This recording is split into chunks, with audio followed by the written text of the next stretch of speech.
What you're supposed to do is resist, right? If somebody is going to tell you that it's time for you to end it all because they've got a gun to your head and they're going to pull the trigger and your time is over, are you going to sit there and cry and whimper and say, what am I going to do?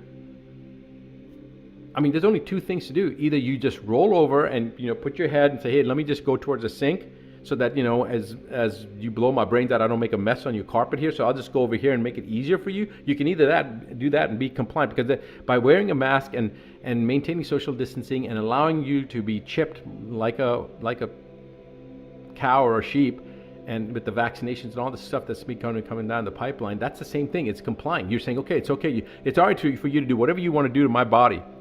I have no sovereignty in here. Let me just take my head closer to the drain so I don't make a mess on your carpet when you blow my freaking brains out. That's one option. And when you go along with this stuff, that's literally what you're doing. Versus the other one, you're going to struggle. What do you mean, what do I do? This is what you do. You resist.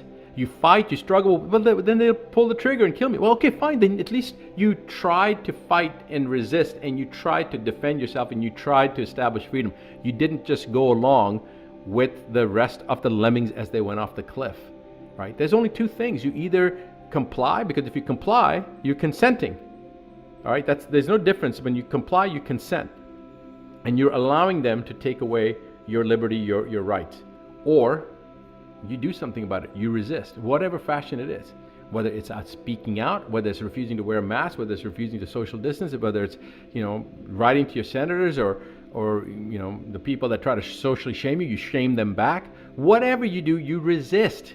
You don't comply. You don't go along with the herd, because by going along with the herd, you're actually contributing to the problem. Remember that old saying, if you're not part of the solution, by definition, you're part of the problem.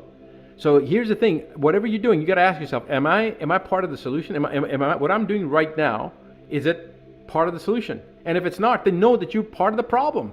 So if you're putting on a mask or going to the grocery stores just so you can get food, if you think that that's part of the solution and you know it's not, then the only thing left is that you're part of the problem. Right? But well, how do I get food then if they won't let me in? How else am I supposed to get food? Have somebody else do it. Place an order. Have them come and pay it. Do it online. Grow your own food.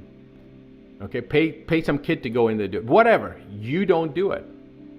But too many people will say for convenience they'll go ahead and do it.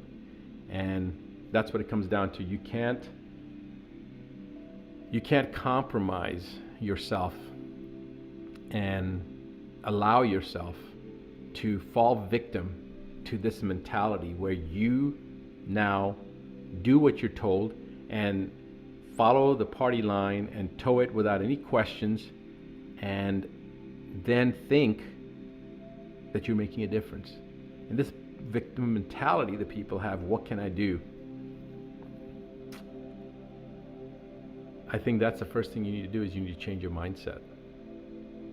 If you're asking the question, what do I do? Or even worse, I'm here in India or Yugoslavia or Indonesia or South Africa or in Mexico or in whatever state. Please help us. Tell us what we're supposed to do. Guys, it's the same answer. There's no magic bullet to it. You think that I have a whole,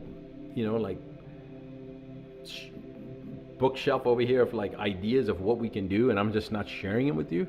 And then I've got the idiots that just get so upset and they're like, stop talking about it and do something about it. What do you think I'm doing every day? What do you think I'm doing? I'm doing 2 to 3 interviews every single day. I'm allowing these idiots from the media, from mainstream media, to come in and fact check me and say whatever lies that they want to say, and there's no recourse. But then I think about, hey, there's a lot of good people out there that have a lot bigger limelight than me, and they're being attacked by the same mainstream media garbage, right? So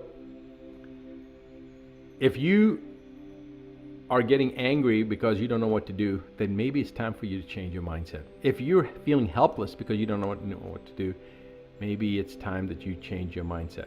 If you feel that you're a victim, okay, poor me, what am I supposed to do? You're helpless. It's time for you to change your mindset.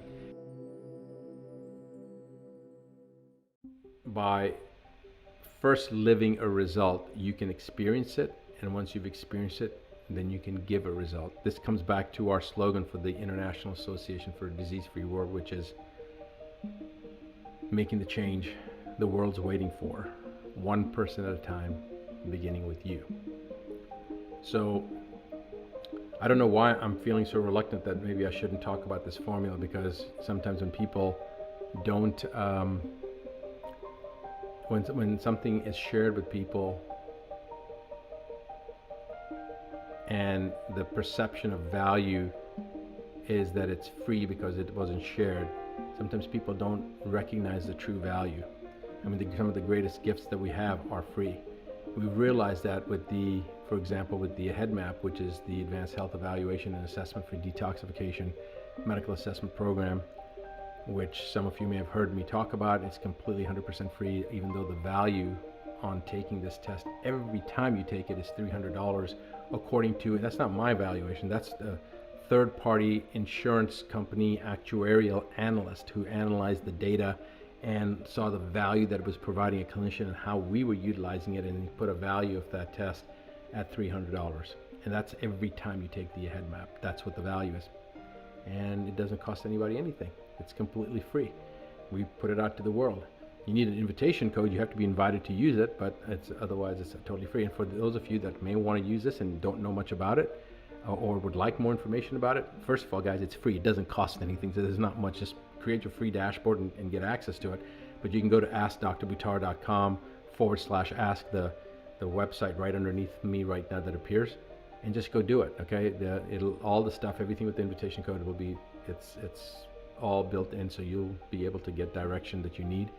But that test is something that people don't recognize the value of it because it's free. So they think, oh, well, it's free, so it must not be worth anything. Yeah, it's a really, really, really bad assumption to make. All right. And sometimes we spend a lot of money and stuff, and it's total garbage, total unadulterated garbage. When you're sitting here, it's all about changing your mindset, right? We're talking about changing your mindset. It all starts with one simple thing, and that is choosing to make the change. It's a choice. Just like being angry is a choice, being miserable is a choice, being happy is a choice. It's all about a choice. So make a choice. Make it a good one, because it's your choice. It's you. You can choose to do whatever you want.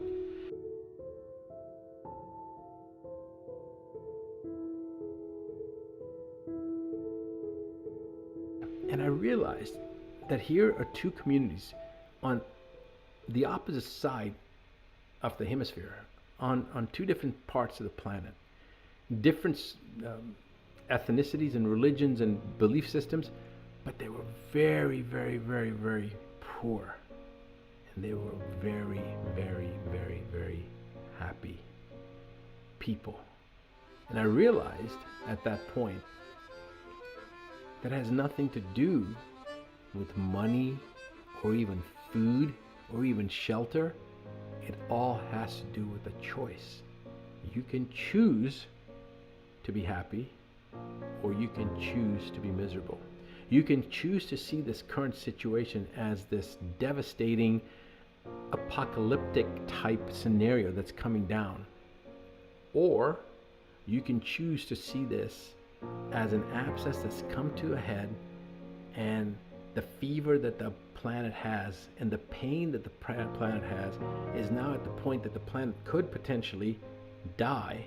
But as with any abscess, you cut it and you open it up and you drain it, and then the fever disappears and the pain dissipates, and now healing can actually occur. And that this is what we are at as far as a juncture in time, that this is the most significant time to be alive on this planet, and that we have an opportunity right now to change the course of this third planet from the sun in our solar system, to change the trajectory of this planet, to change the future of mankind.